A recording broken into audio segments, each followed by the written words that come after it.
Operation సింధూర్కి సంబంధించిన కొత్త నిజాలు వన్ బై వన్ వెలుగులోకి వస్తున్నాయి. భారత్ ఒక అరుదైన రికార్డు సాధించింది అన్నటువంటిది ఆపరేషన్ సింధూర్ సందర్భంగా. ఇక్కడ ప్రపంచం దృష్టిని ఆకర్షించినటువంటి ఈ వ్యవహారంలో పాక్ గగనతలంలోని 5 ఫైటర్ జెట్లు ఓ భారీ విమానాన్ని కూల్చేశామని ఎయిర్ఫోర్స్ చెప్పింది. సింగ్ చెప్పినటువంటి మాట విన్నాం.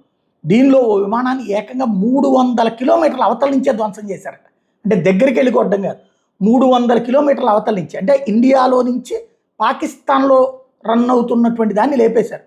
వాస్తవానికి ప్రపంచవ్యాప్తంగా గతంలో ఎన్నడూ ఇంత దూరం నుంచి ఉపరితలం నుంచి గగనతల లక్ష్యాన్ని ఛేదించలేదు.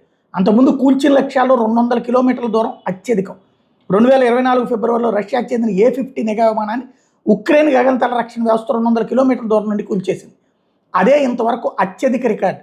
అట్లాంటిది ఇప్పుడు మన ఎయిర్ డిఫెన్స్ సిస్టమ్ ద్వారా 300 కిలోమీటర్ల దూరంలో ఉన్నటువంటి లక్ష్యాన్ని ధ్వంసం చేశాం.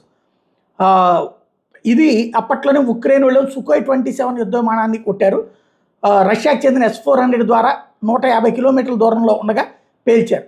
మనం ఇప్పుడు 300 కిలోమీటర్ల దూరంలో లక్ష్యం అంటే అతి పెద్దదైనటువంటిది. ఇది S-400 ద్వారానే కొట్టారు అన్నటువంటిది అటు రష్యా చెప్తోంది, ఇటు పక్కన భారత్ కూడా దాన్ని ధృవీకరిస్తోంది. పంజాబ్, రాజస్థాన్లో ఒక్కొక్కటి చొప్పున S-400 వ్యవస్థలను మోహరించడం అన్నటువంటి దాంతో జరిగినటువంటి ఇష్యూ. కాబట్టి ఇప్పుడు భారత్ టోటల్ రికార్డు స్థాయి విజయం కిందకు వచ్చింది.